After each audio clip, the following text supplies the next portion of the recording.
Atensyon mga Filipino senior citizens, NCSC inihayag ang mga cash gift, cash assistance at mga benepisyo para sa inyo. Ano nga ba ito? Paano makukuha? Pag-uusapan natin at panoorin ang NCSC sa video na ito. Hold up.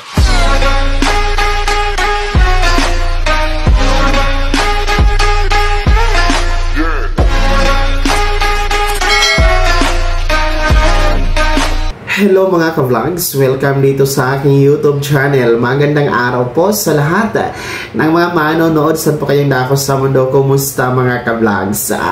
Eto ha mga lolo at lola, pakinggan nyo po ang NCSC tungkol sa mga cash gifts, mga cash assistance at iba pa mga benepisyo na nakalaan para sa inyo bigay ng gobyerno. Mamaya-maya atin po yung tatalakayin kasama po ang NCSC. Pero bago ang lahat, kung bago ka pa lang dito sa aking YouTube channel o di kaya hindi ka pa nakasubscribe, i-click nyo muna ang ating subscribe button na nasa baba. Huwag niyong kalimutan na pindutin ang notification bell, ilagay niyo po sa all para naman updated kayo sa lahat ng mga videos na aking i-upload. So ito na ha mga Filipino senior citizens, panoorin at pakinggan niyo po ang ating OIC chairman na si Dr. Mary Jean Loreche ng National Commission of Senior Citizens dahil i-discuss niya po sa isang interview itong mga benepisyo, cash assistance at cash incentives, mga cash gift na nakalaan para sa inyo. So pakinggan niyo mabuti para po alam nyo ang inyong mga karapatan at benepisyo mga senior citizens. Kasama po natin ngayon via Zoom si Dr. Mary Jean Loreche, FPSP Officer in Charge and Commission Member ng NCSC. Magandang hapon po, Dr. Mary Jean. Magandang hapon po sa inyo, Amber at saka Jenny. Yes, naririnig ba ako? Hapon po. Yes, ayan, loud and clear. Nice to meet you po. Bilang isang ahensya po na humahaligi sa kapakanan ng mga senior citizens, isa po sa mga initiative ng NCSC ay yung mga iba't ibang programa po ng mga ginagawa ninyo na tulad ng Community Care Center, no? SC3C po ba ang tawag doon? Maaari niyo po bang ipaliwanag sa amin kung ano po yung SC3C at paano po ito nagsimula? Bago yan na Amber, gusto ko kayong pasalamatan sa pagkakataon na ito na kami ay maanyayahan sa inyong programa. Una po, gusto ko ring sabayan yung inyong paanyaya ng merienda. Masarap siguro at mainit-init ngayon ang halo-halo, di ba? Oo, di ba? Siyempre, sugar overload yun para sa ating mga nakakatanda. So, ang tinatawag nating Senior Citizens Community Care Center or SC3C, ito yung napag-isipan natin sa ating komisyon. Paano ba natin ibababa yung ating mga programa sa mga nakakatanda? At alam naman natin na tatlo lang naman yung pinakamahalagang problema na kinakaharap nila. Una ay ang kalusugan. So number one talaga yan na kanilang iniisip. Pangalawa yung security. As a matter of fact, Amber and Jen, meron tayong 2 kaso last week no, na nabalita, violence against older persons. So we want our elderly to be secure. Pangatlo ay yung kanilang tinatawag na livelihood opportunities. Kaya nga gusto natin kasama sila. Sabi nga ng Pangulo natin, ang mga nakakatanda dapat kasama pa rin for nation building. Of course, of course. Napaka ano po niyan, no? Ito talaga ang pinag-uusapan natin ng mga problema ng mga senior citizens, no? Ano naman po yung mga ginagawa ng NCSC para matugunan naman po itong mga kinakaharap na problema po ng ating mga senior citizens? Para sa kalaman ng ating tagapagsubaybay sa inyong programa, Amber and Jen, ang National Commission of Senior Citizens, nung ito ay ginawang isang batas noon, kinreate by a law sometime in 2019, 11350, creating NCSC. 2 ang mandato niya. Una, policy making. Ibig sabihin, sisilipin, titingnan, i-review ang ating mga batas kung meron ba para sa nakakatanda. At tayo nagagalak, meron naman. Subalit, kailangang i-improve natin yung iba nito kasi it has to catch up with the changing times. Pangalawa ay implementation of programs. At heto nga, sabi ko, ang concept na ginagawa natin ng Community Care Center kung saan nakabahay yung lahat ng mga programa ng komisyon mula wellness, papunta sa ating tinatawag na livelihood opportunities, papunta yun sa sinasabi nating age-friendly citizen communities, no?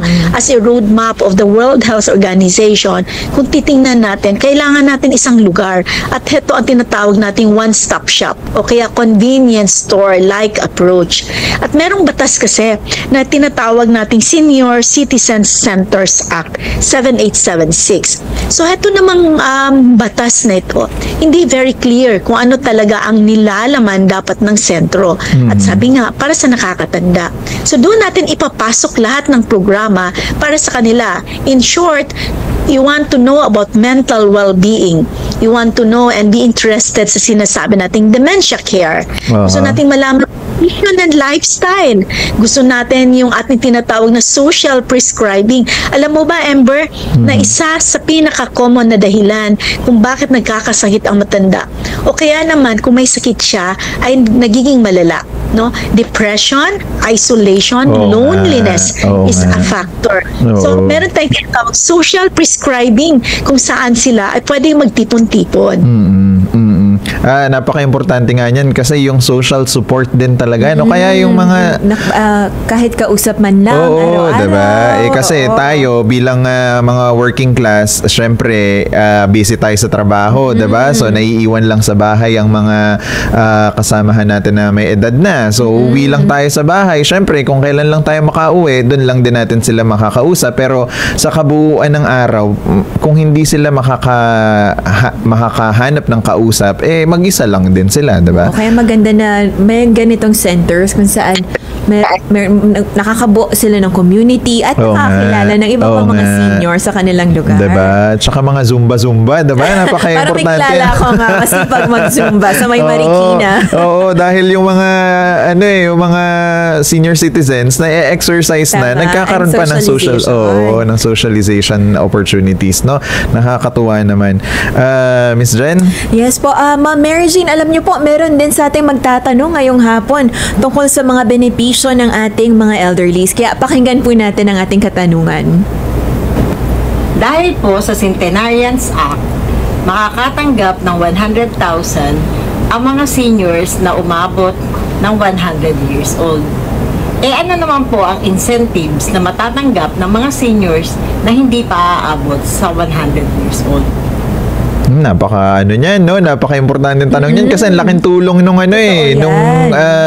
cash incentive para sa mga elderlies natin Syempre, I think parang in-expand na rin yan, Doc? Yes, that's correct. Meron tayong tinatawag kasi na programa ng gobyerno na naging batas, at ito ay nalagdaan ng Pangulo last year, nitong March 17, 2024. At ito nga, pinalawak at pinalawig yung ating tinatawag na Centenarian Cash Gift.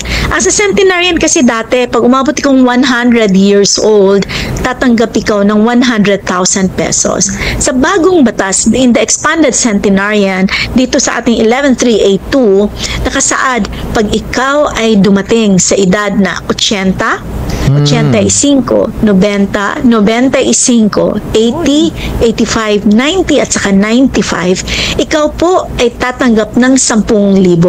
Subalit ito ay nakalaan at nakasaad March 17, 2024 onwards.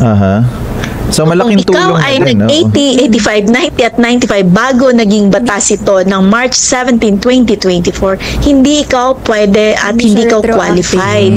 Pero may dalawa na namang bagay dapat natin ding maintindihan. Una, dahil ang pondo na ibinigay ng Department of Budget and Management sa atin sa NCSC simula January 1, 2025 hanggang December 31, 2025. Ibig sabihin, nag-milestone age ikaw sa panahon na itong taon na ito, tatanggap na po kayo.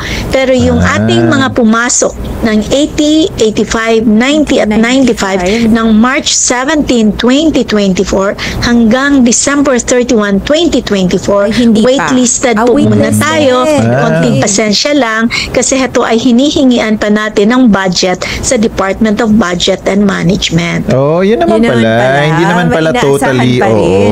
waitlisted. At least ang maigi nito, kahit hindi ka pa 100, meron ka ng financial support na makukuha, no? At na-enjoy na nila. Oo, diba? napakalaking tulong ito pambili ng gamot, yung pang-araw-araw nila, 'di ba? Kumbaga sa ibang tao maaring maliit lang yung 10,000 pero sa ating mga senior citizens, malaki na rin tulong 'yun. So ayun po, inyo pong napakinggan ang kompletong detalye mula po kay Dr. Mary Jean Loreche, ang National Commission of Senior Citizens or NCSC o IC Commissioner Chairman.